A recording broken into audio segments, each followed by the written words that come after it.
Hey everyone, it's Warriors NRL Fanatics. Welcome back to the YouTube channel. Tonight I've got a very special guest joining me from All Things Bulldogs YouTube channel, and that is Michael. He is a massive Bulldogs fan. I've had him on the channel before. I had him on last year, and obviously he's new to the content creator game. I've joined YouTube content creator, Bulldogs fan, massive Bulldogs fan. So it's good to have Michael on the channel from All Things Bulldogs. How you going, Michael? Hope you're doing well.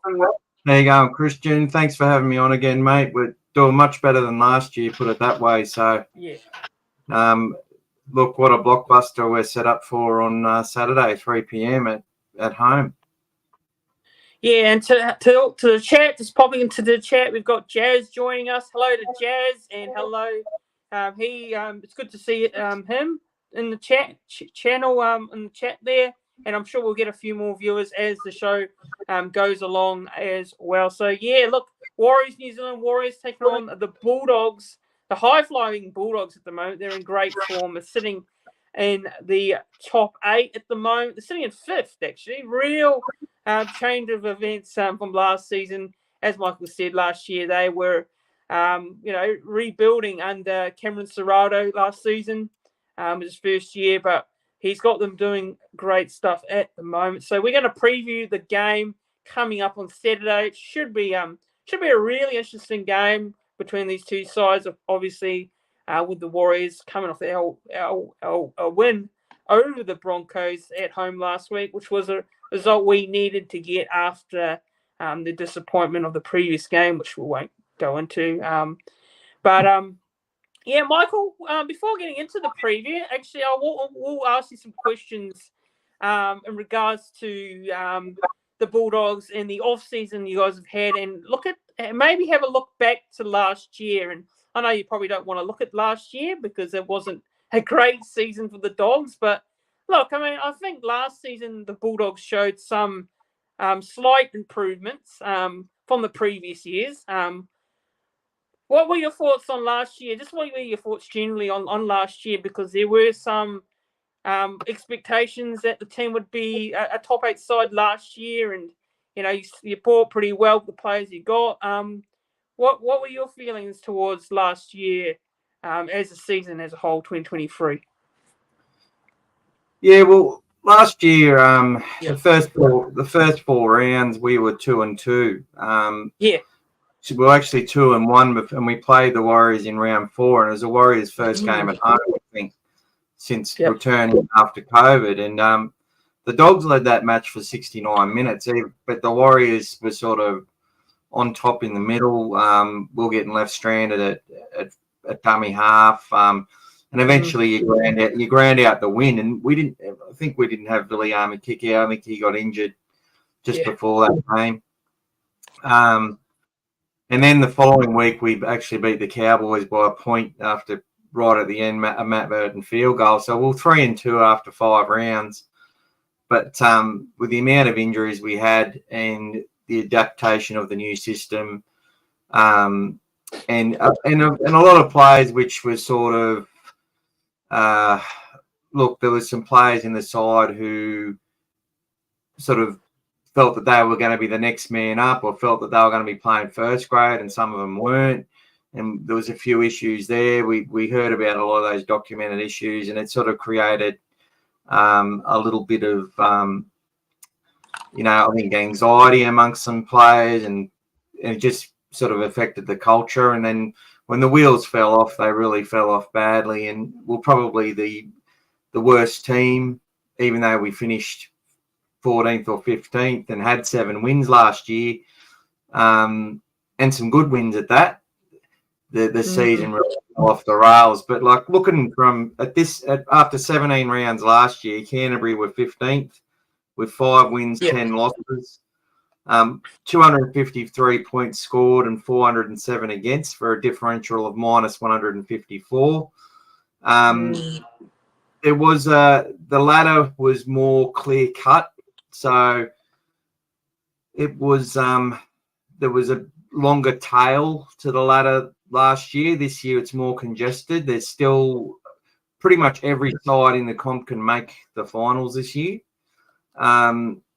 and no one's guaranteed a spot. So this game here is, if we go to 2024, the Warriors moved down from, where were they?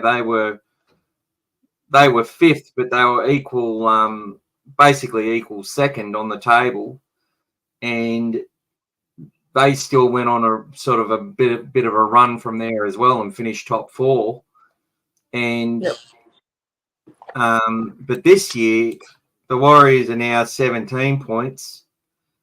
Titans game really affected you, and the Dogs are on 20, which is there's like 4 teams on 20 points, and then you got the Seagulls 19, a whole bunch on 18, and the Warriors are 17. So if the Warriors win, they're only 1 point outside the 8. And the Bulldogs sort of are then, they're for and against as good unless the Warriors put a big score on. But if the Bulldogs win, it's really good for us because we then have the bye. And the Warriors, if they lose, it's going to put a lot of pressure on them to make the finals. But in saying that, both teams have a draw where they play a lot of teams that are. It's looking at the draw. Both of us are playing sides which are basically running from 5th place down to 14th place for the rest of the season. So every game's like a semi-final now for the next 9 rounds for all these teams. And we're playing all of them. From the Warrior, I think we play you guys again at in a few weeks as well. So So just actually looking at it, so with this season now coming up, of course, the season now we're 18 rounds. Well, we're now into 18 rounds of the season right now, going into this week. Just looking at your results so far this season, you guys have won 8 games and lost 7. You win. Your results this year have been you beat the Storm there in your first game of the season. You lost to the Sharks, lost to the Eels, and then you lost to the Sharks there, and then you beat the Titans, and then you lost to Souths, beat the Roosters, lost to the Storm, won against the Knights, won against the Tigers, lost to the Panthers, lost to the Raiders, beat the Dragons, beat the Knights, beat the Eels, lost to the Roosters, beat the Sharks, right? So those are your results so far. Currently at the moment, obviously you're coming off that 1-point win over the Sharks down there at a core last week. And you're playing a core again this weekend. So just the complete opposite to where you were in 2023. You're currently sitting in 5th spot on the ladder, of course. You're not far off the top 4. And you're currently ranked 2nd in defence, right, behind the Panthers. So what do you make out of that so far this season for your side there? Well, look, theoretically, the Warriors are on 7 wins and 8 losses and a draw, and you've only had 1 bye. So really, you're on 19 points if everyone has their bye points. So it's only the Cowboys and Roosters who are in the same boat that are above you. So you're actually right up there, only 1 point outside the 8, which is good. Plus, you got a fair few home games now. Our defence, well, as Josh Curran said when he moved to the Bulldogs, I know you mentioned this the other day.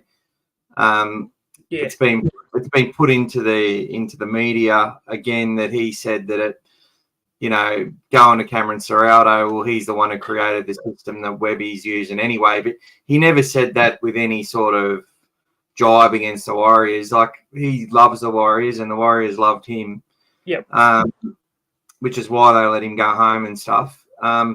He just said that as a sort of compliment to Cameron Ciraldo when he came to the club, but the media are trying to stir that shit up now. And and people can jump on it if they want. But with our defence, look, we still miss the same amount of tackles we missed last year. The difference is that everybody's legs are still moving. And if you watch what they do, and the Warriors try to do a different thing, but with the Warriors have a much better side, so it's hard for them to, when they don't have possession, they get a lot tired a lot quicker. Whereas the Bulldogs have had been playing this small ball the whole season, And when one of our players, so a player like Bailey Hayward, who's 80-something kilos playing at lock, his line speed is, so what they do is they get there, they get low. Sometimes they miss the tackle, but they knock the player off balance, and then the big people do the job as one.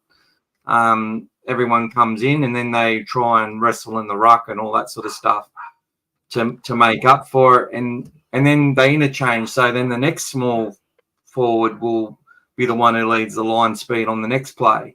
And it sort of interchanges, one in, one out, one in, one out. And they sort of make sure that it doesn't matter what position they are or where they're supposed to be. They just have to cover the hole. There is a way through this defence. But it takes the bigger sides being able to generate quick play the balls, leave the markers stranded, and to basically be prepared to grind and keep working and keeping up the possession. Parramatta did it in round one. Penrith were able to do it. That was a really good game. Penrith versus Canterbury, the first 25 minutes, it just went set for set. The Sharks last week against us, for that pretty much from the 30-minute mark through until about the 70-minute mark of the game, was just set for set for set for set. And the Dogs looked like they were on the ropes. Like, if the Sharks had a good halfback, a confident halfback at the time, I think they would have beaten us. That was probably our worst performance of the season, in my opinion. As far as being dominated by the opposition, I felt the Sharks dominated us. And for me, that's a bit of a worry, because the Warriors are going to play the exact same way as the Sharks did, in my opinion. So, the back three that are strong, fast, and look, well, the Warriors are the number one team for yardage. They're coming first for the amount of meters they make every game. And the Dogs are the number one team at reducing meters. So it's a pretty intriguing lineup. Yeah, and just actually popping into the chat. So if you guys got any comments or thoughts, feel free to put them into the live channel. We'll get to your comments as well during the show. But Jazz is just saying here that I don't see any games as easy wins. None of the next upcoming games are a done deal, and I absolutely agree. You looked at this game coming up. Obviously, we got the second bye coming up after this one before we take on the Raiders down in Canberra, and that's another tricky game in itself. So the next couple of weeks for the Warriors are probably the most crucial point of our season to date when you look at it. And last year, obviously, we were sitting pretty comfortably in the top 8, but now we've, unfortunately, with some of the results, not going our way, we're not performed well in those games, That's why we're in this position now that we currently find ourselves in, which, we probably wouldn't have thought at the start of the season. So I do agree there on that one, Jazz, that the next couple of weeks are so crucial, so important for the Warriors. And, Tahi's just saying here, right there with your Jazz. So absolutely agrees with what Jazz says there. But as this season has gone by, with 18 rounds now this week, you look at the Bulldogs. What are some of the things that you've taken out of the team that has really surprised you? With the players, you think who's really standing out the most for you, and who's stepping up and showing that quality, that leadership quality that you think at the moment with your team? Is it a squad as a whole, or is there any one individual player that you think is really standing out right now? If you look at your team, it's a good question. The thing with it, like, as a content creator for the Dogs, I was doing ratings last year, and it was easy to rate people who stood out above others. This year, when you sit there and you talk about who the best player in the side was, there's only been a few games where you could narrow it down to 2 or 3 people. It's pretty much you're sitting there going, every player has done their job for the Bulldogs, whether we've won or lost. We should have won. We should have beaten South Sydney. That game was robbed, just disgustingly officiated. But the same referee probably helped us more than hindered us for the first time in Jared Sutton against the Sharks. We got the 50-50s in that game. We should have beaten. We had the Storm beaten, and one of our debutants just had a really poor defensive effort, and it cost us the game.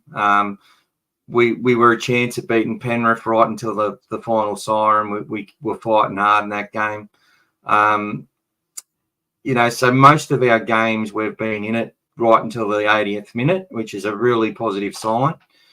As far as leadership, look, Stephen Crichton, I wasn't a fan of him coming to the club because he essentially was a reject. And this is what people need to understand. Canterbury only poached Matt Burton, Viliami Kikau and Stephen Crichton. We wanted them to come to our club, no doubt, but Penrith just couldn't, basically told them to go and look elsewhere because they couldn't afford to keep him. And then they made a last-minute go at Crichton because they put the salary cap up, and he was like, no, I've committed to go, sort of thing. But him in State of Origin last year and just some of and what he did in that grand final, it's all talked about what Nathan Cleary did, but if you watch what happened in the last 20 minutes, Stephen Crichton, without what he does, that try he scored, he shouldn't have been able to score it, and he got 2 repeat sets as a centre. So, and he's come to our club and just led from day one, and he's obviously a standout. Josh Curran, it's funny because 2 months before Josh Curran was announced that he was being released, I actually put him on the shopping list that we had to get him across to the Bulldogs as our major target. Yeah. And that was a great surprise, and he's been one of our best every week. Kurt Mann, I've always had a soft spot for the Knights, like I've always had a soft spot for the Warriors.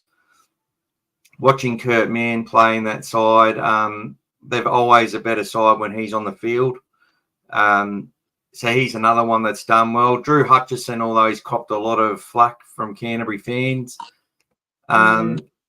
he has been a really calming influence, and the amount of try-saving tackles he made as a halfback and a bigger body really helped give our team that defensive confidence, which has helped with their connectivity going through. And now Toby Sexton comes in.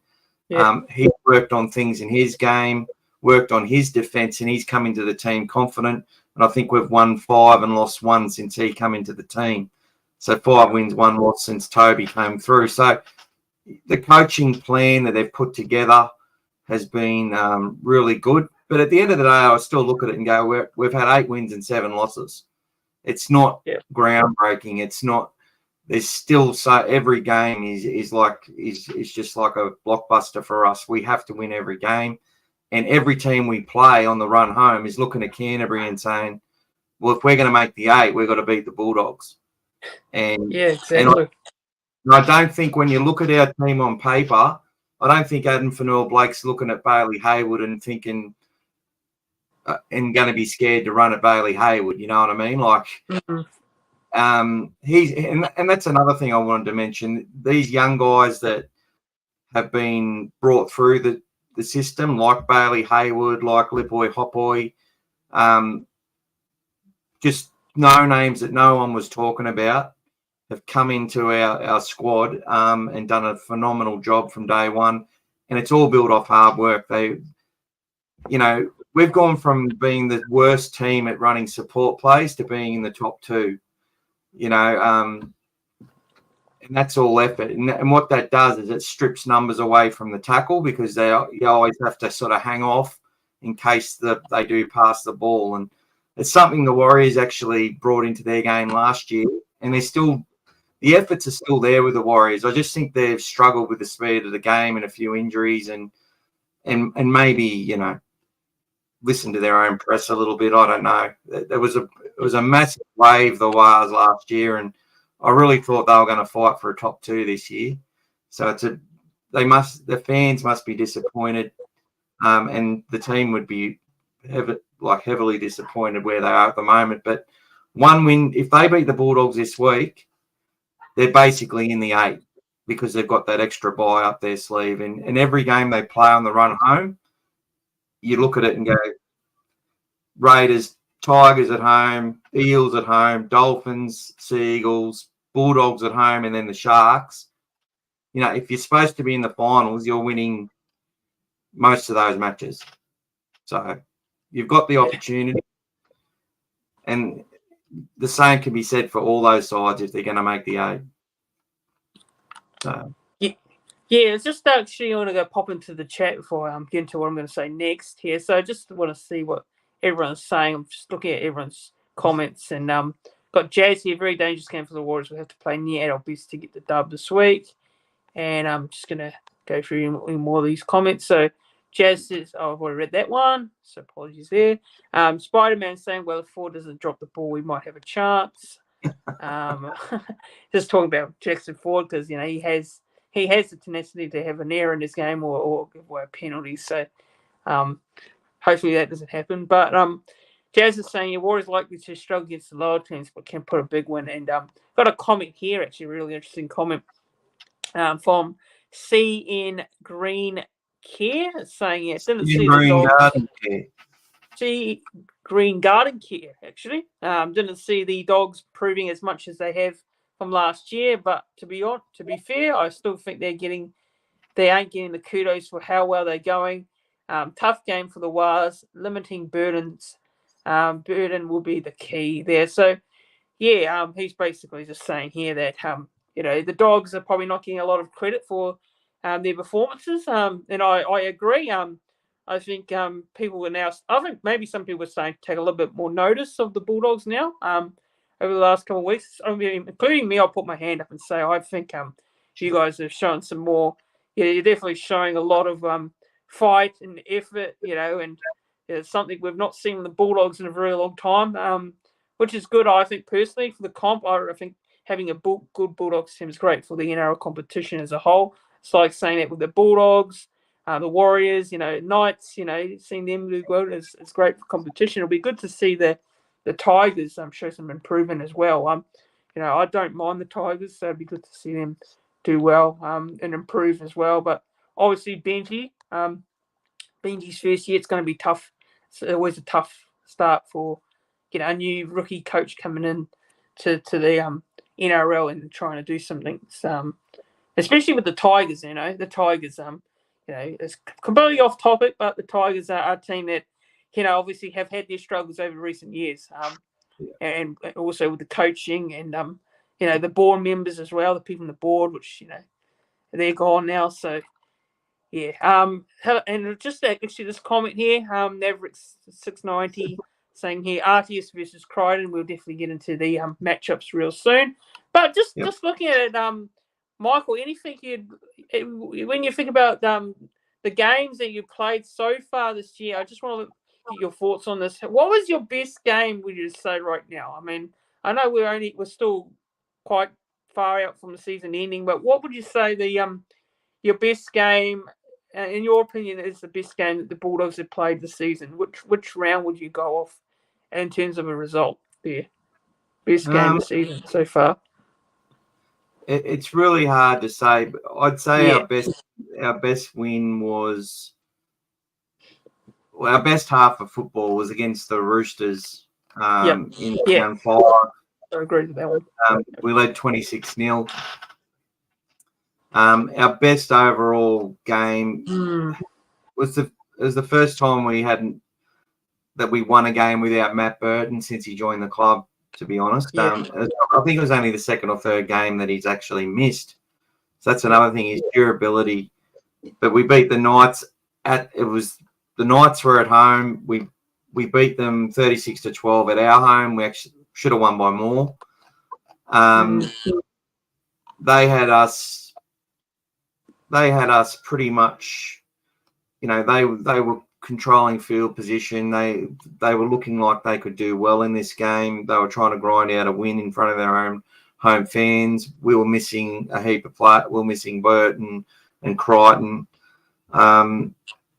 And we won 32-2. So I think that was, look, and a lot of our tries, we just outworked the Knights in front of their home fans and embarrassed them, and that was a big win. It's hard to nail it to one. The St George game, we were down at half time. They lost their centre, Jack Bird. We ended up smashing them 44-12, and there's a bit more spice in that game. I felt our first 20 minutes against the Panthers was the best 20 I've seen all season from any two teams. So there's been lots of good stuff amongst what's happened. And to come home and beat the Parramatta Eels at home in front of 45,000. And they were switched on that game. They were there to win. It was it was a big win. So it's hard to nail it down to one performance. And I still think we're a long way off where a contender needs to be as far as 80-minute performances go. But we've got the attitude and the efforts there. It's looking at cohesion in our side, it's there defensively, but in attack, it's very hard to be a really good fluent attacking side when you've had so many new people join your club. When you get 2 or 3 people come, that's fine, but when you get 10, and plus we're playing a bunch of juniors that hadn't really played any games in first grade, it's almost impossible. And we're defying, a lot of trends to be, winning more games than we've lost so far. So it's been a really good, enjoyable season. And the Dogs are supposed to win in 2024. We win every 20 years and make the grand final every 10 years. Yeah. So we're due to win. So if you've got $5, you put it on the Bulldogs to win the grand final because we're supposed to win every 20 years. Yeah, well, that's a fair point because, of course, there's always a lot of hype and expectation amongst the Bulldog supporters. I think that game, Jazz is pointing out here that the best signing was Gus Gould and then Stephen Crichton, and then Serrato won with the Panthers connection there. So bringing that Penrith connection, of course, and the two coaches up against each other this weekend, and Serrato and Webster have worked together at Penrith. So it's funny how the things change and turn, right? You guys have brought some Bulldogs Penrith players over, and we've got the connection with Gus Gould there, who was at Penrith. The Warriors, got Webby over. They've also brought over young Jet Cleary, a young player, over next season to add to their Harold Matthews team as well. So, what are your thoughts on how Gus is going at the moment? How has he sort of improved the club at the moment around the inside of the club to the outside? How do you reckon he's been tracking and getting this club, your club, moving forward?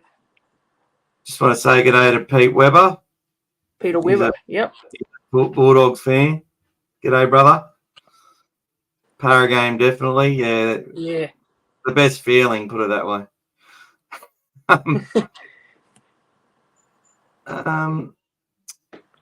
Look, John Cleary went and got Gus Gould for 2 reasons. One, he knows what he's doing with a salary cap. He knows how to put the right people in the right positions. And he's also heavily involved in Channel 9. Prior to getting Gus back on board, Canterbury were getting really poor media management from both News Corp and Channel 9. West Tigers could say a similar thing. They're still copping it from both sides, to be honest. Although Gus does go into bat for them a fair bit. But it sort of changed the rhetoric. There's a lot more positive stories about what the Bulldogs are doing, even amongst some of the stuff. And that was important because when you've got a club where you've got a multicultural area which isn't got the glitz and glam, it's very accessible to the community. The fans are mental. We are mental. Yep. The guys are having coffees in the local cafe. You can go up and take photos with them, You can go and have breakfast outside Belmore every day, and you're likely to see Gus Gould. You're likely to see a player or many of the players if you're really dedicated. They're so accessible. They're always happy to give their time. But so it takes a lot. And when they lose, because with Canterbury, it doesn't matter who's in our team, the fans expect them to win. And when they don't win, we want to sack everyone involved and bring in new people until we win. And that's it.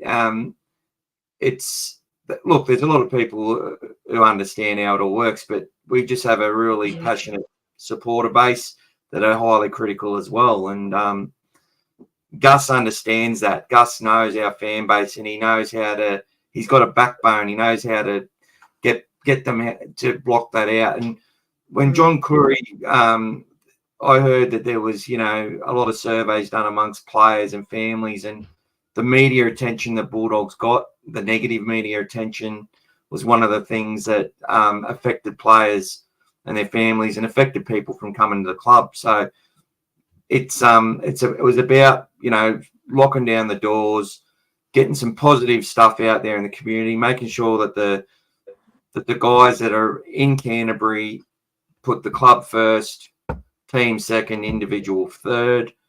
And that means nothing off field, no issues off field, no bull crap. You're either there to play for the Bulldogs, you're not there to make money, just simply take a payday.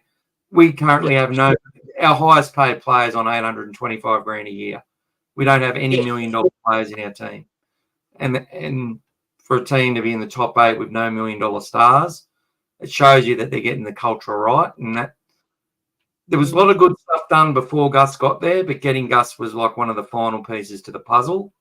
And I think it's, we've still had a lot of noise around our club, because when you're not winning, the noise gets louder, but they've ignored that, and they're doing really, really well. And our juniors have been killing it, Look, our Harold Matts should have won the comp, but they ran into a really red-hot Warriors Harold Matts side who were on a streak and ended up winning the whole thing. So, but we won Harold Matts last year. We won Jersey Flag last year. We got runner-up in SG Ball this year. Our pathways are working really, really well. So Gus has done a lot. I could talk all day about Gus. And I want to touch on pathways, because as a Warriors fan, we're really hopeful of our pathways, because we've now got a system now in place. We've got the Harold Matthews team, we've got the SG Ball, we've got an NRL, we've got the Jersey Flag Cup side, and then we've also got the women's team coming into the comp, NRL women's W side coming in 2025 with the coach, former Newcastle coach there, coming on board as the head coach in Ron Griffiths, which I think is a great appointment from the club. And it's quite a surprise that I didn't expect, because I didn't expect us to get someone of a high caliber coach to come to New Zealand to take on the role as the Warriors NRLW coach for 2025. He's signed on a 3-year deal. So I just want to give your thoughts on of course the pathways you just mentioned there. Are there any players like you? Do you take much notice watching the pathways teams, and are there any players that you're looking out for that you think maybe in the future, maybe a player to look out for the Bulldogs in your system? Well, obviously Mitchell Woods is he was in the Sydney Swans Academy. He was in the New South Wales Waratahs Academy. He had the choice, and many thought he was going to go with the Sydney Swans, but he stuck with the Bulldogs, which is good. He's a really good young player, and but it's not just him. There's quite a few. Our halves academy. We got Alex Conti. There's Cassius T is coming through. There's so many, and we've got a young fella, Jack Todd, who's on the extended bench now. He's flag eligible, and he was going to probably would have had a run already, but he broke his arm in playing New South Wales Cup. So there's a whole bunch of them. We just lost a really good kid to called Mason Phillips. He's a hooker from the Harold Matts the last 2 years. He's just gone to the Dragons, and he'll be like the understudy to Damien Cook for the next couple of years. So we've got so much. We're basically going out. And Carlo Lawapu comes back next year as well. Oh yeah. He's still in our top 30 after that neck injury. We saw that he had that. He defensively really solid. And so he's got some football in him. I'm sure he's going to be one that comes through. And the Seve brothers, so Seve played in New South Wales under 19s. He looks like he's going to be a gun for us as well. There's a whole bunch of others that are coming through. Eli Clark, who's sort of graduated from Jersey Flegg now to New South Wales Cup. Really strong defensive centre and can play wing. Looks a bit like Matt Damon, I reckon. But Jonathan Stewart's playing on the other wing. We've just got so many young kids now. So what Gus did is he went and bought a lot of the kids as well. So kids from Queensland, Blake Wilson was one of those, and even younger kids, schoolboy kids, and bringing them down. Mason Phillips was one of those as well, and one from Queensland. So getting those pathways working really well. And we've also got a partnership with Canterbury Rugby League that we... I've seen that. Which has produced a lot of good players. And we've also got an academy with one of the major rugby league high school in New Zealand. Yeah, that's what I saw, which produced Sean Johnson. So where the high school Sean Johnson come from, Canterbury now has the so we've invaded New Zealand because obviously there's enough talent there for two or three sides. Yeah. If you look at it, and rugby leagues are booming there. And we'll definitely there'll be a couple of players that come through that system that'll come over to the Dogs. But not all of them work out, Sometimes I get homesick and whatever else. But it's going to be good. And Gus did do a little bit with your pathways over there as well. So he did, yeah. Yeah, he did for sure. He wasn't able to, fully get involved because of the COVID period, which was a shame. Which is a shame for that had to transpire. And of course, the team struggled with not having that pathway system. We talked about how important the pathway system is, and it's also the thing is I'm a little bit annoyed with is the fact that I don't know if you agree with this on me on this one, but the junior rugby league isn't really covered a lot. You don't get a lot of coverage, especially with the fact that with New South Wales Rugby League, their games, they only have one selected game a week and they show it live. I don't know. What are your thoughts on that one? Because we want to see more of the junior rugby league, but it's hard to follow. You can't watch a lot of it. It's generally you've got to pay for some sort of subscription to watch it, and they don't show all the games. They had Facebook news. So last year it was on Facebook and it was streamed for free. This year they've created it into an app. The whole problem is there's no they don't get enough viewers to be able to sell it to advertisers to be able to pay for it. Yeah. So for all us diehards who want to get involved in it, and look, if it's just such a niche thing for the average fan that they're charging a premium for it. And while it's annoying and most people are just going to say, no way, I'm going to bloody pay for that. I pay for it. It's $9 and, but some of the games, like every week, it seems to be the Silk Tails playing in the Jersey Flegg. They haven't won a game this year, but they're trying to develop rugby league in Fiji, so I can see, and they would get a lot of fans watching those games because they've got a side in the Jersey Flegg. Obviously, they want them to do a little bit better. So it all comes down to success. I remember when the Warriors had the under-20s Toyota Cup side, didn't they win a comp? Yeah, we won a few. Yeah, we were quite successful in that competition. I think John Eklund was the coach at the time, and John Ackland. He's well known in the New Zealand Rugby League spaces with what he did for the Warriors, and of course in the he also coached. I believe he coached Mount Albert, I think, as well. One of the local clubs as well. So yeah, he did a good job with the Warriors juniors and pathways with coaching as well, and of course now that we've got a Juicy Flag Cup side. I do miss the old days. I'm not going to lie. I do miss the old times where we got to watch the under-20s, the Holden Cup, under-20s Cup before the first grade. I thought that was great watching that, and I don't know why they got rid of it. I don't know what the reason was behind it all, but I don't know whether you agree with me or disagree with me on that one, Michael, in regards to the under-20s, or do you like it as it is now? Like, I think they should be broadcasting everything, and it should be free. Like, yeah, I can't wait for a 20-team competition that has 20 reserve grade sides, a national reserve grade comp that includes the Warriors and potentially another Kiwi side. I can't, and also a women's side to go along with all that as well, because, and I'd love for every game to be 3 games of football again at the ground, and everything to be televised. I think the NRL needs to do more, and the clubs need to do more in their development. They need to do more at promoting the game across the juniors. The idea that's what the idea was with the Toyota Cup, and then they called it the Holden Cup and whatever else. Yeah.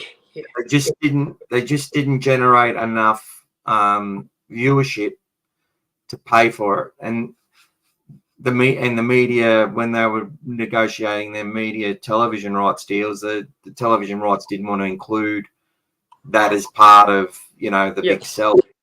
The cost to produce it was costing more than the cost to actually. So it comes down to costs, and it's just one of those things. I think there's so much that they could do in this social media space. I think the clubs could make what we do become obsolete if they did it properly. And I really think they could, charge. People are paying a premium to watch KO and Sky Sports and all that sort of stuff.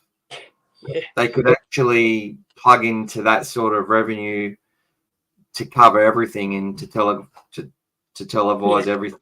I think that's what I would hope for. But it's a rip off to pay that New South Wales Cup money, but I just pay it because I know they don't have a revenue stream to be able to do anything, and doing it for free, they've got to pay these commentators, they've got to pay the cameraman. So anyways, we'll moving on from that topic, but I just want to give you your thoughts on it. But I just want to one more comment I want to touch on here, that Jazz is saying here that New South Wales Cup should at least be on one of the other Fox Sports channels in Australia, and even the New South Wales Cup, you only get the general one game live each week. And I think the Dogs Warriors New South Wales Cup game between us and the Dogs is actually a game live on Foxtel this weekend. From what I've seen there, we had one last week as well, so we've had a couple in a row now. So, which is a rarity. We don't often get a lot of the New South Wales Cup games shown. Even the ones in New Zealand, they don't show the home games when they're playing at North Harbour Stadium or games like that. So and Majors is saying here, the best thing about New South Wales Cup is if you don't have a tone side, you still got to play the weekend and have a chance of adding to a trophy to the cabinet. So that's what basically Tone's saying. Yeah, that it's great to have the New South Wales Cup game competition. And Jazz is also saying, I feel the Fox League channel should squeeze most games in, as a channel is full of replays of things that can't be accessed at any time through streaming. You can. Yeah, that's right. We see a lot of the older games on. They put a lot of the old games on, but they don't generally find any room to put the other ones, the live New South Wales Cup games on. So I think it's absolutely spot on there for that one. Yeah, but I agree with Jazz as well. And that's what I was talking about. The revenue streams could tap into, you charge, you only basically watching KO to watch rugby league. Maybe you just pay a rugby league premium, and it gives you access to every game that's out there and ever been. And I don't see why that wouldn't be a big money maker because, I know I'd bloody watch it. That's for sure. That's what I do. I watch footy. Maybe some Game of Thrones occasionally. Yeah. And the thing is, I want to coverage more of the juniors on my channel. I want to do some more content on my channel. But the thing is, I can't because you can't watch it, You can't watch it. It's too difficult to cover because you're not going to cover something that you can't watch. You're not going to cover it off highlights because that's just it's too difficult. You love to do some stuff around the pathways, and that's what I want to cover, the pathways as well. And that's why I think next year is going to be good because the NRLW. So we've got a NRLW team, and I'll be able to cover that on more often because that'll be that's shown on Fox League and KO as well. So I'll be able to watch a lot of them games next season. But moving on now, so just moving on now to the game this week. We'll preview this game coming up against the Warriors against the Bulldogs. The team list. So the team list dropped this afternoon. Michael, all things Bulldogs. Would you like to have a go through the Bulldogs team? If you got the Bulldogs team on you, just go through that team and maybe give your overall thoughts on the team, the name there, and have a look at the Warriors team, have a look at their team as well. I'll read the Warriors team, you read the Bulldogs team. So, do you have the Dogs team on you and can you go through it? You might be able to share what I just what I shared. Are you able to share that? See if that works. Down the bottom. Does that come up? Don't know if it works unless you're the. It's all good. I took it off. It's all good. Yeah, I'm not going to do that, but look, all right. Connor Tracy back. We thought Jacob Preston will be back this week, but he's not. So we've got Connor Tracy comes back to fullback. You got Jacob Carraz, Bronson Cherry, Stephen Crichton, Blake Wilson, Matty Burton, and Toby Sexton. So Gerald Skelton drops out. He's gone to 19th man at the moment. Our forward pack's the same. King, Marnie, Hughes, Kickow, Salmon, Bailey Haywood. Kurt Mann comes back to the squad, which is important for us. He was out suspended for a bad crusher tackle. Josh Curran, Curtis Moran, and Lipboy Hotboy.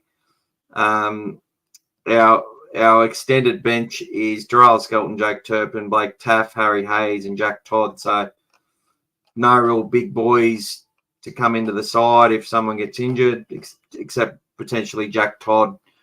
But I'm interested, as I was saying, that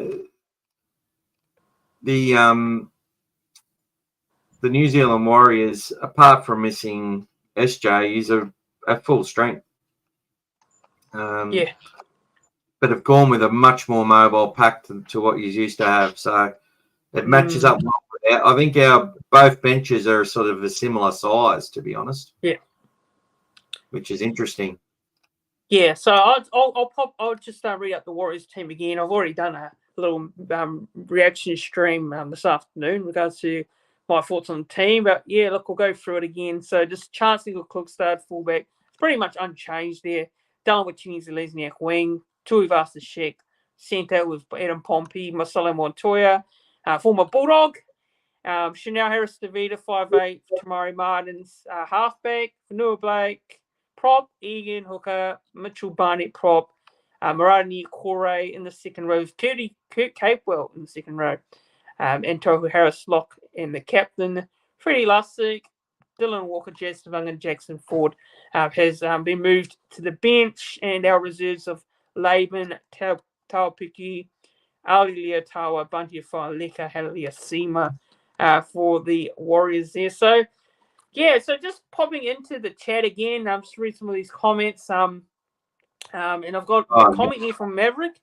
Maverick's saying here, 690, saying if I was the Bulldogs, I would be trying to sign Tane to a picky. The man is too slick for New South Wales Cup. And Peter Weber, hello to Peter Weber. Hope you're doing well. He's saying here, that Tafe, Turpin, Hayes, and Todd all named to start in the previous Cup game, leaving Skelton as 19. So, what's your thoughts there on a comment there from Peter? And what are your thoughts on the Warriors team? What do you reckon there, in regards to how they've lined up with their side? Well, I've got to correct myself. Luke Metcalf's in your best side as well, so he's missing as well. So your two best halves are missing. But in saying that, Channel Harris Tavita and Tiari Martin are very good players, and would get a go at most clubs. I think, look, what Pete's saying there about the New South Wales Cup players. Yep. I don't think we're going to change our squad. That'll be our 17 that runs out if they're all fit. Mm-hmm. Yep. There will be no changes to that side. That'll be the team. I don't think he's going to bring like a Blake Taff into the as a sub this week because we've got Tracy there at fullback. That was last week because we had Critter backing up 2 days after Origin. Yeah. And they needed to have cover for that. Look, the New South Wales Cup game is going to be good because a lot of the Canterbury big forwards are returning. And I think the New Zealand side's going to be pretty big in size as well when they end up starting. So it'll be we've got the likes of Liam Knight, Ryan Sutton's making his comeback, Chris Patalo's having his comeback. They're 3 of the biggest people in our club as far as size-wise goes. So that's interesting in itself. But back to the first grade side, there was also a comment there we should sign Tane Tuapiki. He's too slick. Yeah. Well, he's a very good player, and the Warriors looked really good when he was at fullback, didn't they? He was playing fullback, wasn't he? Yeah, he's a fullback. He's been some great form for our cup side this year. And when he's played for us, first grade, he has had some good games as well. So he's a great talent. I'm pretty high on Tane Tuapiki. I've watched him a lot when he was in Queensland Cup here on the Gold Coast with the Burleigh Bears because they're my local team that I support here in the Q Cup. And he's a very good talent. Very good talent. He's a small player, but he's quick. He's very quick. And quite skillful as well. So. Very nice bloke. Very nice bloke. I've met him before as well in person. I've got a photo with him last year up here on the Gold Coast when he was playing for us. Very very humble bloke. Very nice bloke, and good talent as well. So, I think he's just way too good for New South Wales Cup. He's been in great form, but it's obviously finding a spot for him in the first grade side. You're not going to drop C&K. Out of the team, although I think C&K's probably had a few quiet weeks the last couple of weeks in terms of his performance. C&K's been great for us last year, had a great season, and there was a lot of debate, talk around whether Rogers should go back to fullback. You move C&K to the centres, and Webby was not buying it. He said C&K was our fullback moving forward. So, just a comment here, actually, just regards the comment, Crichton versus RTS. What are your thoughts on that matchup? Look, Stephen Crichton. So is Roger playing on the left edge or the right edge? So he's been named in he's free at 3. So he's in so he will be on the right side, I'm guessing. I think right side. Yeah, because some different teams do it differently with the way they number it. It's never consistent. Yeah, it is. The dogs just swap and change whenever they feel like it. I think they think they're fooling the opposition or something. But Bronson Ferry's been playing left, Steve, and Critter's on the right. So if they're going to match up, they've got to be opposite each other. Although Roger can float a little bit if he wants, I'm pretty sure. Back to Tuapiki, I think the Warriors aren't letting him go anywhere. And if you want him to be a great fullback, he's got to win that spot from Charnick or Clodstack, and eventually will if he's good enough. And that's that's the same with our young Joash Papali, New South Wales under-19 rep last year. These young kids, the New South Wales Cup is a great breeding ground for them. They're only young. They're going to play hard, play fast. And if they want to be first graders, they've got to win the position from the people that are in front of them. And, you know, and the good teams and the good clubs are able to keep those kids because they know the kids get their opportunity when they come through. You just look at that kid from the Melbourne Storm as well, for Largo. Yeah. Another one. And then you've got the young kid from Para who's coming through. You got the young kid from South Sydney who's coming through. Shy Gray. You know, there's all these young kids that have got a lot of talent. They just need to wait for their opportunity. And if they're good enough, the club will find a spot for them on the wing or, you know, so look, the matchups are all there over the park. You know, Delamatini is a Lesniak and Michello Montoya. They're not the fastest players in the world, but they're aggressive. They play hard. They're men. They go at 100 miles an hour. And they'll be looking to dominate Jacob Kraz and Blake Wilson. But those two kids are going to go their hardest as well, you know. Critter, they say he's the best defensive centre in the game. To be the best defensive centre, you've got to have a good defensive middle and a good defensive system. I haven't seen too many good, you know, Roger and Pompey were good defensively when the Warriors are playing well. If the middle boys don't do their job, they'll struggle out wide. Simple as that. And vice versa for us. Bronson Cherry's really fast player and getting his way back through as well. It's a good matchup across, you know. A lot of people looked at him, Pompey, as the weak link. And that probably that edge, Pompey and Montoya. But it's capable. And I've seen those boys put on some big hits. So, and make teams think twice about running out on that edge. But I think that's the edge that the Bulldogs will be targeting. And Dallin has a habit of, when he gets under pressure, of making a wrong decision as well. But that's what usually when he's tired. So if he's doing a lot of running and gets overexcited, got a mistake in him as well. But yeah, I don't see these guys being there for the next 3 years in Dallin and Marcelo. I think you'll start to see some of your young guys come through and get those positions on the wing. Yeah, but, and just looking at it, I looked at our SG Ball and our Jersey Flag side. They've got some very good young players, and in our Cup side as well, we've got young Pussy Kala on the wing there for the Warriors. He's another good young upcoming prospect for the future as well. So yeah, he's playing the Cup side this week, and you look at Blake Wilson. What are your thoughts on Blake Wilson on that wing there? He's another young bloke. How do you reckon he's going? Or what are your thoughts on him? He was wonderful in the Queensland Cup. I don't know if you watched him in that, but and he played a lot of fullback. So he can throw a pass. He can step. He's got explosive speed. He was phenomenal against the Eels, and he's had some really good games for Canterbury last year and this year. And he's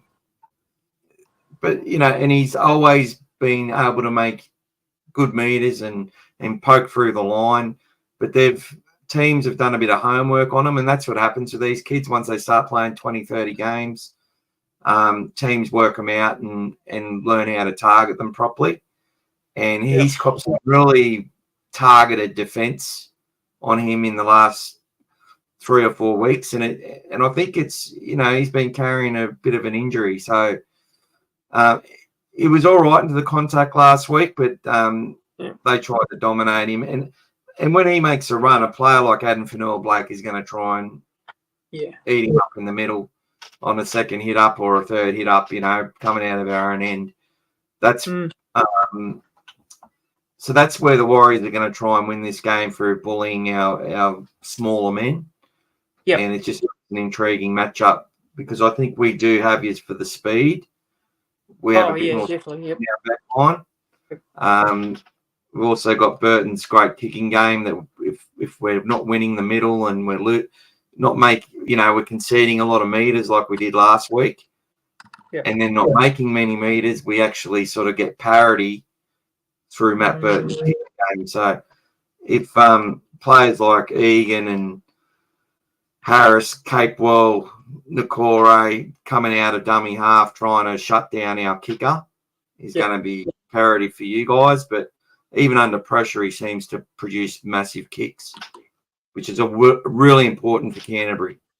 Without Matt Burton doing that against these big sides like the Warriors, we just wouldn't matter how courageous we are, we're going to lose. No, it's just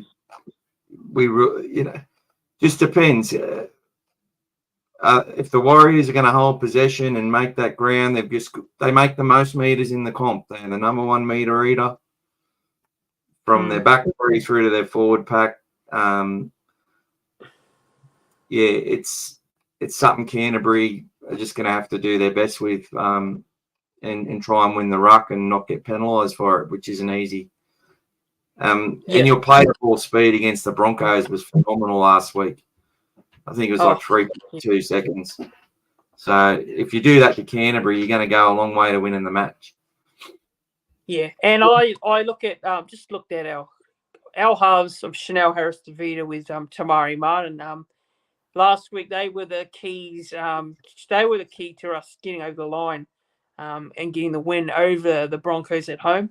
And our four pack, over the last couple of weeks have been very quiet, but against the Broncos, our four pack was a lot better. I see that we majority of our forwards ran for around about 100 meters plus there. So look at your four pack. So you guys, I think Fanua Blake, Max King, Samuel Hughes. I don't know too much about Samuel Hughes, so I don't know if you can give me a little bit of a rundown on him. Viliami Kikau, we know how damaging of a runner Viliami Kikau is. Then you got Jamin Salmon and Bailey Hayward. So if you look at the forwards, there, Michael, if you look at the forwards, I think we have you guys covered there in the forwards. And I probably do agree with you that in the outside backs, you probably do have slight edge here in terms of, the pace. You've had the pace over us. We definitely have the hard running backs of Dallin there. We've got, Montoya, Pompey as well. Tuivasa Sheck, who's still learning the position of centre. He's not quite grasped it yet there. But what are your thoughts there? Do you necessarily agree with what I'm saying in terms of the Bulldogs, maybe that, the Warriors, you have the forwards, the forward pack edge over the Dogs there, and the outside backs edge? It's funny you say that because James Graham was really passionate after the Bulldogs game against the Sharks. He's saying if he was playing and he was looking at the Bulldogs forward pack every week, he'd like in the teams that he was in, he'd be like, we're gonna smash the Bulldogs this week. Like Adam Fanua-Blake and Mitch Barnett. Barnett's not the biggest forward, but he's a really smart, tough, intelligent forward. He might not be that smart, but the way he plays rugby league, I mean, Nakore's a big guy, can make really good impact. Capewell, he knows what he's doing, doesn't he? And Tohu Harris is considered one of the best forwards in the world, let alone just for the Warriors. So you look at our players, Jamin Salmon, Bailey Hayward, Sam Hughes, and even Max King, and you go, we can beat them. But I'll tell you something about the Bulldogs. Yeah. And we haven't even talked about Reid Marnie, although I've seen a few comments about it. Oh my God. Like, everyone needs to stop listening to the media. Who cares if Reid Marnie's having a chirp at a player? If a little man wants to chirp at a big man, so what? I couldn't do shits. A big man needs to control himself. If some little fella comes up to me and starts mouthing off, what? So fucking what? Control yourself. Yeah. Sorry about swearing. No, good.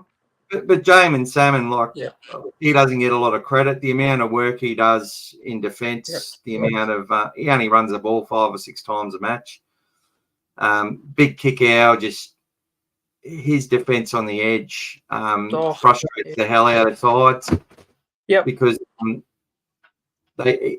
his lateral work to move from the inside out is just phenomenal, and the kick chase pressure he puts on, he's always first. Yeah, it's just all the Bulldogs are just all effort.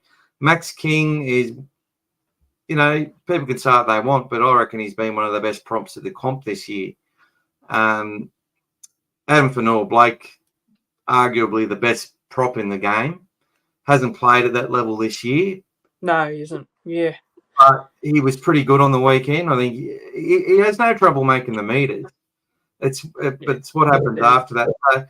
You asked me about Samuel Hughes. They've slowly increased his minutes as the season has gone on, and he will be an NRL first grade prop, first hit up guy or second hit up guy for a long time. He's mobile, he's fit, and he's got no issues playing against any pack now, because the Dragons pack's as big as the Kiwi pack, the Sharks pack's as big as the Kiwi pack, the Panthers pack is as big as your pack. All of the packs have said what you said, mate. Everyone's looked at our forward pack and said they hold no fear for us, mate. They hold no fear. We're going to run over the Bulldogs this week, and the Bulldogs pull their pants down. And Dogs fans are expecting us to do it again. Josh Curran, he comes on after 20 minutes, plays for 50. Yeah. Curtis Moran, 80-something kilos, runs like he's as big as Adam Fanor-Blake. The Dogs aren't scared of the Warriors, and obviously the Warriors won't be scared of us. It makes for a really good game of rugby league, and it's a semi-final. There's a semi-final vibe about this match, and it wouldn't matter if the Warriors are coming last and we were coming first. Bulldogs Warriors is always a good game of footy. Yeah, always. And I looked at last year, and despite us beating you in two of those encounters, you guys are a lot of a different side from last year compared to this year. So I know that this game is going to be a real tough ding-dong battle for our boys up against you guys on Saturday. And just going through the comments again, that Tahi Bros just made a comment here that what we saw on the big screen growing up, little man with a big bark like Gary Freeman. He made a comment here, and that's the thing. No one used to belt Gary, but they didn't belt Gary Freeman. So that's what I'm saying. Yeah. This is all bullshit that they said that little men could go up to big men without the fear of getting punched. Most of the big men didn't punch little men anyway. They just said, piss off, you little grub. Who cares? It's just all media hype. It's all media hype. Yeah, and to be honest, I don't really pay much attention to the old media, and I don't watch the NRL 360 and all that sort of stuff, so I'm too bothered about it. I don't see Reed Marnie trying to upset Adam Fanor-Blake though, just quietly. Yeah. I will say this though, that Reed Marnie has been, that sort of player on the field this year where, I have nothing against it. I have nothing against what, it's just nothing wrong with it. He's just having a bit of banter on the field. Having a bit of a chirp. There's nothing wrong with it. So I will say he has been a bit of a pest on the field, but hey, that's what he wants to do to get under a player's skin, and albeit, so. All the player needs to do is just line him up and smash him in the ribs legally next time they get a chance. That's all they've got to do.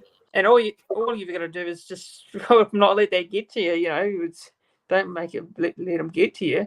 And seeing Green Garden Care saying here can't be passive in defence with kick out critter and Jerry running at us, and I absolutely agree on that one, because like I've been harping on about this season, our defence has not been great. We were up there in terms of, I think we were top 3 last year in defence, that's why we finished top 4.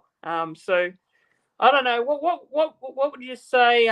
Just looking at it, what are your keys to victory for the Dogs getting these 2 points, and what do you think's the key to stopping this Warriors team, because which do you think is their strength and which do you think is your strength, and what do you think is a weakness that you can take out of either sides?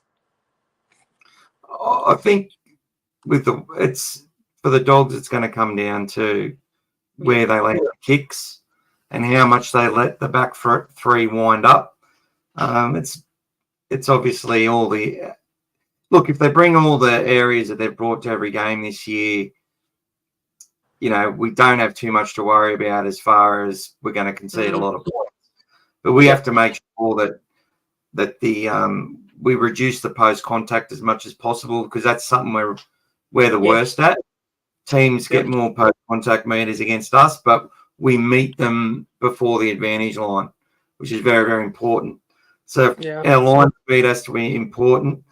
I think a danger for us is players with good footwork who step a lot.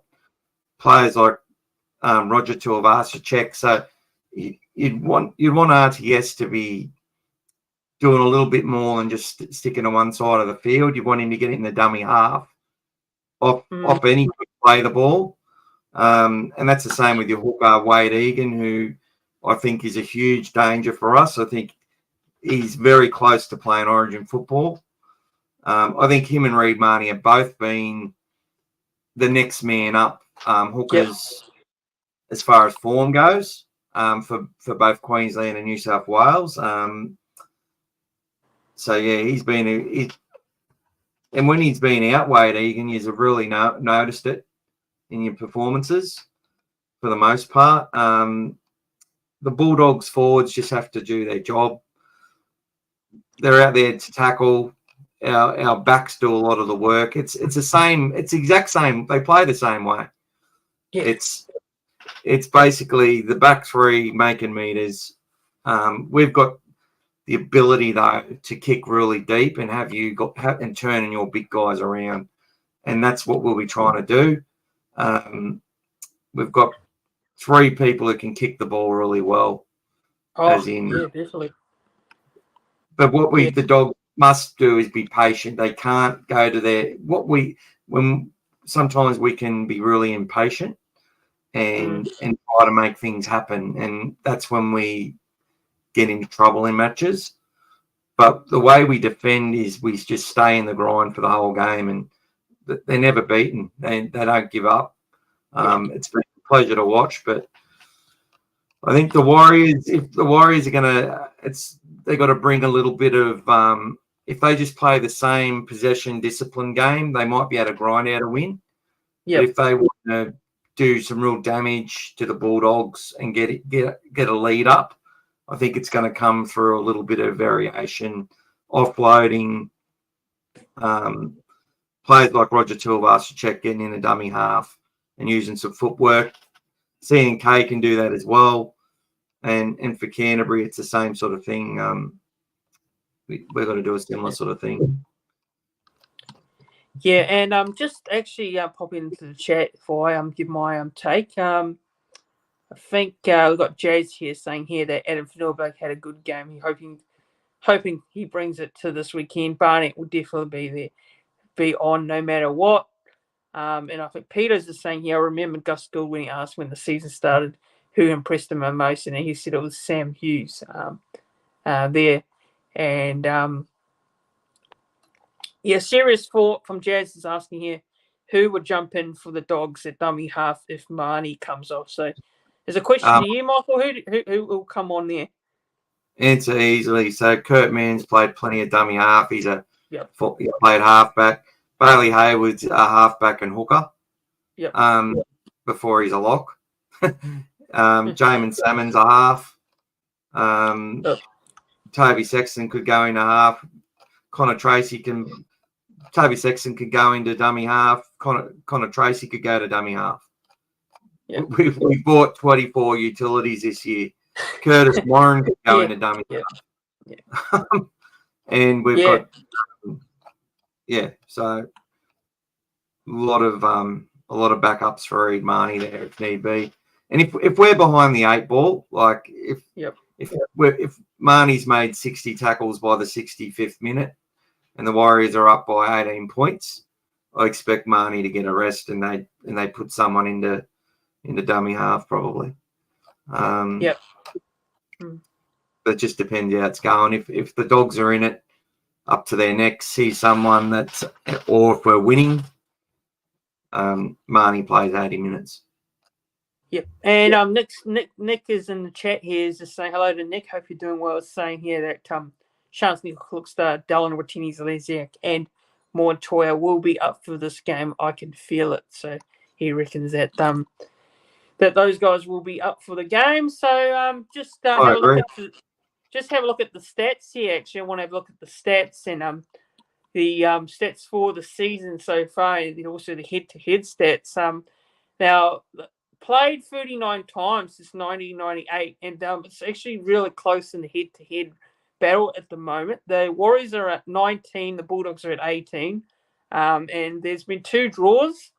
And, of course, the previous meetings were last year where we won. And both of those games were very close as well.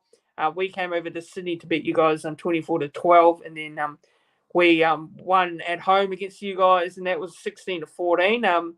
And I think I remember that game. There was a penalty goal, I think, from what I remembered. Pretty sure we kicked a penalty goal to win it. We only just edged you guys at home. Oh, yeah, it was a ridiculous penalty too. Shouldn't have been called. But it's that the Warriors had, in my opinion, a better side, even though we led most of the game. So they probably deserved the win, but the penalty shouldn't have been called. Wasn't an obstruction. But anyway. Yeah. I think Warriors have won the last 6 against us. Yeah. So he's on a bit of a roll. Yeah, and you guys are unbeaten at a core stadium this year, in Sydney. So you haven't lost the game at home. So you're making the home ground really count. So just looking at it, points scored, you guys are scoring 315 points and conceding only 251 there. Completion rate 78%. Tackle efficiency 86%. So pretty good there. Average points scored 21 to the Bulldogs, and you guys have only conceded 16 points on average. And betting prices at Sportsbet, the Bulldogs are paying $1.49. The Warriors are paying $2.63 there. So, what are your thoughts there on those stats and the betting there? What are your thoughts there in regards to that? Look, mate, I think the stats. The main stat there is that the Bulldogs and the Warriors over a long period of time are neck and neck. Yep. In wins and losses. Yous were on the way up. We were, we're on the way up now. You guys are basically in a situation where you've got to win. Definitely. It's going to be, as I said, like a semi-final type game. The Warriors have only won 10 of 24 at a core stadium. That's a stat that, and the Dogs are 7-0 this year. So look, none of that really matters at the end of the day. I think what does matter is the stats of effort. Like where how many support players are these players doing? Where's the ball landing? How many meters are they making? How many meters are they preventing? It's just going to come down to which team has the field position and the energy after 80 minutes, I think, is the one that's going to finish on top. But yeah, it's a very good game this week. Can't wait for it. Yeah, and I've seen the match. Just looked at the match officials here. Chris Butler's been named the referee for this one. Look.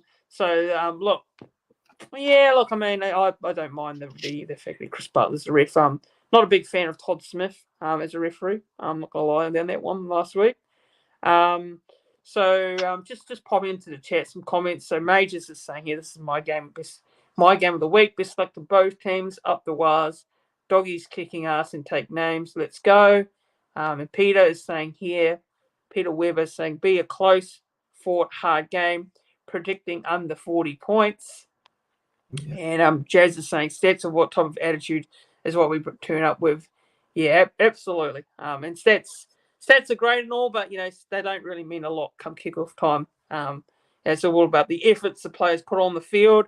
And I think for me, well, the last time we played away from home was a game to forget, and we're hoping that does not happen on Saturday down there at Core Stadium in Sydney, and I don't think it will happen. I think we'll turn up with a lot better of an attitude and mindset that we last time we had an away game in Australia, and it'll be a tough game. It'll be no doubt a physical game. I think both teams will be well up for this one for me, but yeah, what do you reckon, Michael? Just have a look at the prediction now. How do you think the game's going to go? And first try score, anytime try score, and what's your margin? Obviously, you're going to be backing your boys in. You're going to back the Bulldogs, of course. So what do you reckon here, Michael? Putting your heart on your sleeve here. Look, I think it'll be under 30 points. I think it'll be a very close game. Yep. I think it's going to be wet. So it'll be wet. Yep. For any time try score, I think I'd be playing Nikore and Salmon on the edges because everyone thinks it's going to kick out. But I reckon that we might see Jamin Salmon with some footwork. Obviously, you take both wingers from the sides. Marcello, Montoya, Delamatini, Zalesniak. Definitely chances for tries. Jacob Carraz and Blake Wilson as well. But in the wet, it's sort of going to shorten it up a bit. And I think we might see those edge back rollers get some, with some possession and repeat sets, crash over against a little man somewhere on the edge. I think that's where we might find that. I'm tipping the Bulldogs to win by 20 points to 12. I said under 30 points before. Yeah, 20 to 10. Oh, go with 20 to 8. Hopefully, I'm hoping it's a close competitive match. So I hope that no one really puts food and pus on anyone. I just hope it's one of those good, close, tight tussles. But C.N. Green Garden saying here that Murata first try and Waz by 10. We've got Jazz saying here that the Waz by 4. And Jazz is also saying if it's raining, Dogs will probably get the win. So because we're not accustomed to the wet weather footy. We're not great in the wet. So I'm obviously hoping it's always raining there. Shouldn't you be good in the cold and wet? Yeah, I don't know why we're not very good in the wet weather. We showed that last year. We were pretty ordinary in the wet. So I don't know why that's the case. Considering where it generally rains a lot in Auckland, in New Zealand there. But look, prediction-wise for me, I reckon I'm going to be backing the boys in, of course. Look, for me, I'm going to go with the Warriors win by, I'm going to say 24 points to 18. 24-18. So it'll be real tight, close, tense affair for us fans. Obviously, for me, I think that the first try scorer, I'm going to go with Dallin. DWZ up against his former side there, and I'm going to say he will score first. You're not going to like that one, Michael, but I think he will score first there. Anytime, I love him. Yeah, we'll go with Montoya and Fanua Blake. Yeah. All right. For any time. All right. There's one other stat that we could have looked at as well. The Warriors day, so it's 3:00 on a Saturday. Day games, Warriors 2 wins, 4 losses. Yep. Night games, Warriors 5 wins, 1 draw and 4 losses. Bulldogs in the daytime, 4 wins and 1 loss. Nighttime, 4 wins and 6 losses. So interesting. That's a stat in the Dogs' favour as well. Oh, well. Yeah, so Maverick is just saying here, 8-9-0. Close game. Whoever's the best completion rate and discipline will win. Up the wires. Maybe play against each other in the playoffs. Well, who knows? You never know. Hopefully. And Jazz is saying, yes, we should be number one in the wet. Hard to break the middle game plan to suit, says Tahi Bro and Seeing Green Care saying, yeah, the Warriors must train inside on the rain days. They can't play in the wet to save themselves, which is probably true. But I'm not too sure on that one. But Peter's saying here that don't jinx us, Michael. He reckons don't jinx you. And don't worry, people. Me and Christian will be on again tomorrow on my channel. So yeah. Come and listen to it. We're going to repeat everything we said today. Yeah, and Greg is saying, I think the Warriors 22, Bulldogs 17. Interesting score. So the Warriors are going to score a late try under the post and win at 22 to 7. So the Dogs hit a field goal and then they scored a try to win it. Yeah. Right. Yeah, but I think that pretty much wraps it up, Michael. I really do appreciate you coming on, giving your time up. I really enjoyed having you on again. It's the second time I've had you on the channel, and I'd like to thank you for coming on. I really do appreciate it, Michael. And thanks for coming on. My pleasure, mate. I saw someone wanted me to do a doggies bro or something. So in the comment, doggies. Yeah, Pete's impressed. He can't wait to watch it all again tomorrow. Thanks, Tahi. Yep. All right, guys. I think that wraps it up. Guys, make sure you like the live stream. Click that thumbs up button on the live stream. And if you're watching it back, give us your thoughts and feedback. What is your prediction for the game? How do you think it's going to go? Who do you think is going to win? And also go and subscribe to Michael's YouTube channel. It's called All Things Bulldogs. So go and subscribe. I'll put a link in the chat as well if you haven't seen it already. But yeah, go and subscribe. Go check him out. All Things Bulldogs. He does some great work there. He's got his own podcast, which I will be actually jumping on tomorrow night. So I'll be jumping on his channel to give my take and thoughts ahead of the game. And looking forward to coming on his channel as well. So make sure you tune in for that one. I'm not too sure what time we'll be kicking that off, but I'm sure Michael will have more details. Yeah, he'll have more details on that one. But guys, that is it for me, everyone. Thanks, Michael, again. Really appreciate it. Thanks to all the viewers for coming in and watching. It is a little bit of a late one for the New Zealand viewers, so appreciate those who are actually tuning in live. And if you are watching it back, thanks for watching it back as well. Thanks for tuning in. Have a good one. Have a good rest of the week. Up the Wars, go the Warriors, and we'll see you guys all really soon for another show. Have a good one, everyone. Cheers. Thanks so much, everyone. Love.